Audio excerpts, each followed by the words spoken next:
البدع والأهواء، أهل البدع العقائدية وأهل البدع السياسية. نقول بيننا وبينكم السلف، بيننا وبينكم الكتب، كان فيقول البدع بيننا وبينكم. الحمد لله رب العالمين، والصلاة والسلام على رسوله الأمين وعلى آله وأصحابه ومن تبعهم بإحسان إلى يوم الدين. أما بعد، ikhwani fillah rahimani wa rahimakumullah.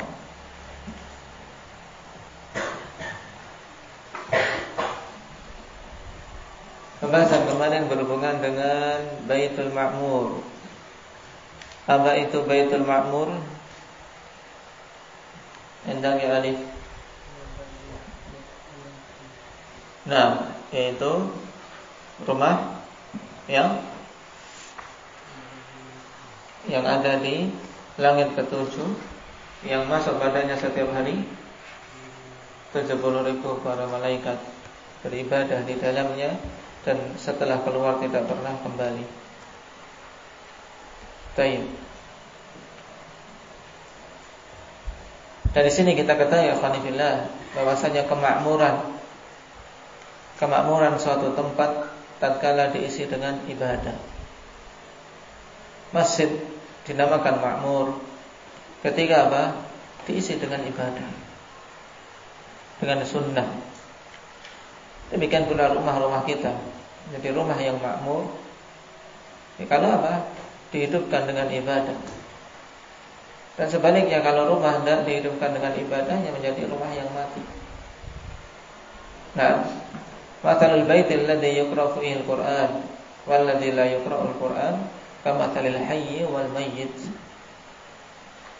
Permisalan rumah yang dibaca Al-Qur'an padanya dengan rumah yang tidak dibacakan Al-Qur'an padanya seperti apa? Orang hidup dan orang mati. Maka butuh rumah-rumah kita diberi bagian untuk kita membaca Al-Quran. Nah, membaca Al-Quran sehingga rumahnya makmur. Nah, apalagi para ummahat. Nah, untuk memakmurkan rumah dengan Al-Quran di waktu-waktu yang sudah dibuat jadwal khusus, seorang apa? Tertib pada subuh misalnya, atau sebelum tidur mengambil jatah satu halaman. Nah, yang seperti ini butuh. Nah, karena sebagian kaum alhamdulillah, dari mereka-mereka yang memiliki akidah yang menyimpang tapi punya semangat terhadap Al-Quran, mencela ahlu sunnah. Kalian mengaku ahlu sunnah, mengaku mengikuti sunnah, tapi tidak ngapal Al-Quran. Bukankah termasuk sunnah itu ngapal Al-Quran? Nah, ini kita sendiri apa? Malu. Mengaku mengikuti Al-Quran dan sunnah, tapi jarang baca Al-Quran, jarang bakal Al-Quran. Ini tentunya apa? Tidak benar. Nah, tidak benar. Butuh bukti juga, alhamdulillah. Karena apa? Bukan sekedar klaim. Orang mengaku mudah, apalagi zaman sekarang. Nah, tapi tidak bermanfaat pengakuan tanpa bukti. Kita mengaku kembali kepada Al-Quran dan Sunnah. Di antara bentuk kembali yang paling apa? Yang paling pertama yaitu dengan membacanya. Kembali kepada Al-Quran dan Sunnah, tapi tidak pernah baca Al-Quran, tidak juga membaca hadis. Bagaimana kembali? Nah, tayyib. Ini penting. Dan sampai kita diberikan talbis oleh syaitan. Diberikan talbis oleh syaitan. Nah, dengan ujub terhadap nisbah saja, bangga dengan penisbatan salafi, sunni, tambah sabitin, tapi apa? Sehari kosong dari baca Al-Quran. Ini bukan sabit. Nah, terkecoh oleh syaitan. Dari sisi yang lain, karena fitnah banyak. fitnah itu banyak. Dan tidak akan lepas, tidak akan berhenti ujian tersebut sampai nyawa ini dicabut. Ujian terakhir pun masih ada, yaitu di alam kubur. Nasallallahu at-taufiq. Ini penting.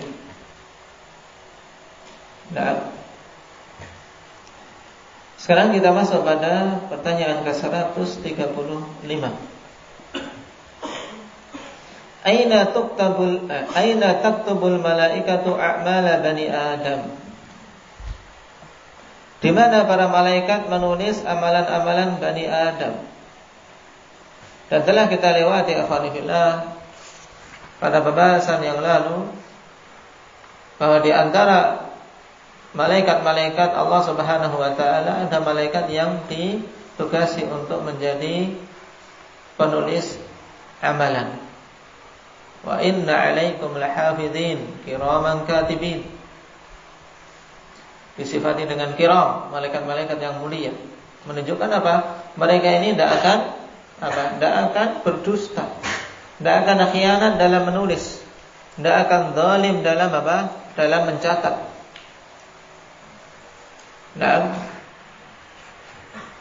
Ma yalfidu min qawlin illa ladaihi raqibun atid. Tidaklah seorang mengucapkan suatu ucapan kecuali di sisinya ada raqib dan atid.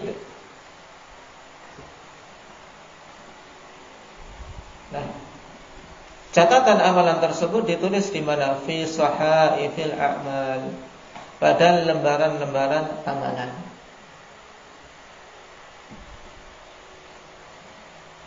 Maka mari kita berusaha agar lembaran-lembaran tersebut ikhwanillah tertulis dengan tulisan-tulisan amalan yang bagus. Wa dalilu qauluhu ta'ala wa wudi'al kitab fataral mujrimina mushfiqina mimma fi wa yaquluna ya waylatana ma li hadzal kitab la yughadiru saghiratan wa la kabiratan illa ahsaha wa wajadu ma 'amilu hadira wa la yadhlimu rabbuka ahada.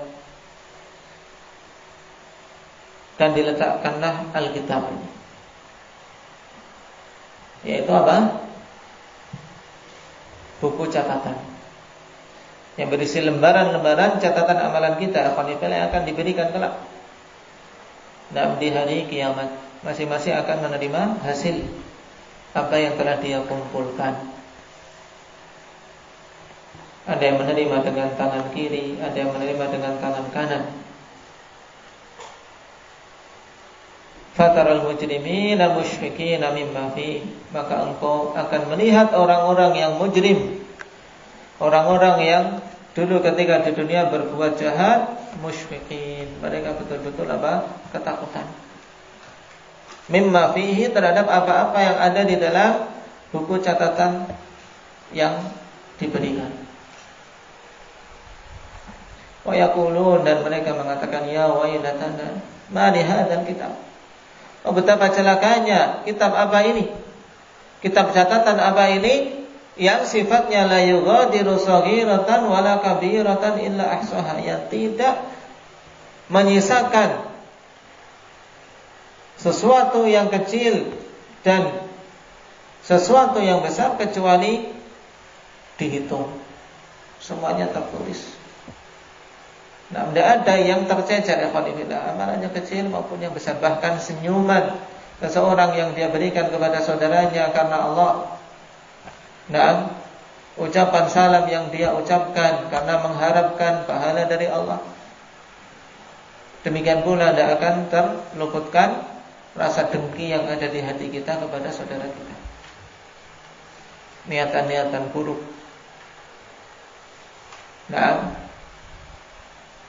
Dan seterusnya, niatan yang betul-betul sudah mantap, tapi gara-gara ada halangan tidak tersampaikan. Ini juga sudah dihitung. Maka hati-hati, jangan sampai keadaan kita seperti mujrimin ini. sehingga begitu khawatir. Mali hadzal kitab la yughadiru saghiratan wala kabiratan illa ahsaha. Wa wajadu ma 'amilu hadira, dan mereka mendapati apa-apa yang mereka amalkan hadir. Dalam artian semuanya tertulis dengan apa? Dengan lengkap. Dan kita wajib beriman tentang penulisan amalan tersebut, alhamdulillah, serta tidak perlu bertanya bagaimananya, karena tidak akan masuk ke cakupan apa? Ilmu kita. Tidak akan sampai. Allah Maha mampu. Bagaimana catatannya kok bisa terkumpul semuanya sejak kita mukallaf sampai akhir hayat.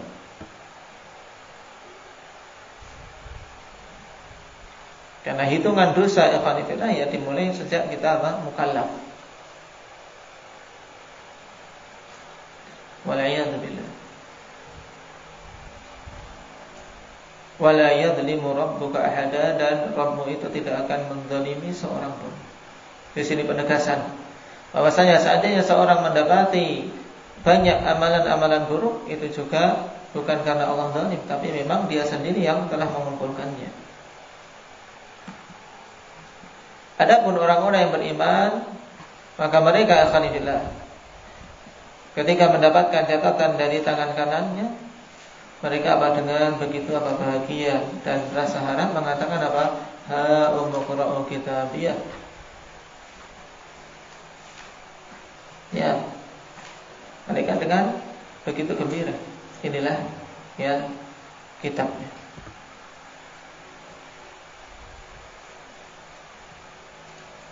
Nah, adapun orang-orang yang buruk, yang menerima dengan tangan kirinya dari arah belakang, maka mereka begitu ketakutan.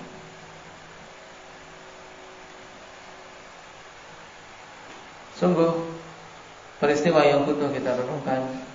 Kenapa? Karena peristiwa tersebut hanya ada dua pilihan. Tinggal kita mempersiapkannya sejak sekarang. Yang mana yang seorang hamba memilih. Allah Subhanahu wa taala telah jelaskan sebab masing-masing. Wa tazawwadu fa inna khairaz zadi taqwa. Berbekallah karena sebaik-baik bekal adalah ketakwaan. Dan di antara perkara yang akan memperberat amalan yaitu dengan memperbanyak zikir. Memperbanyak zikir. Karena itu amalan yang ringan di lisan alhamdulillah, tapi berat di timbangan. Karena catatan-catatan amalan itu yang akan ditimbang kelak. Selain juga terkadang pada sebagian kondisi orang yang beramal pun ikut ditimbang. Tapi dalil-dalil yang banyak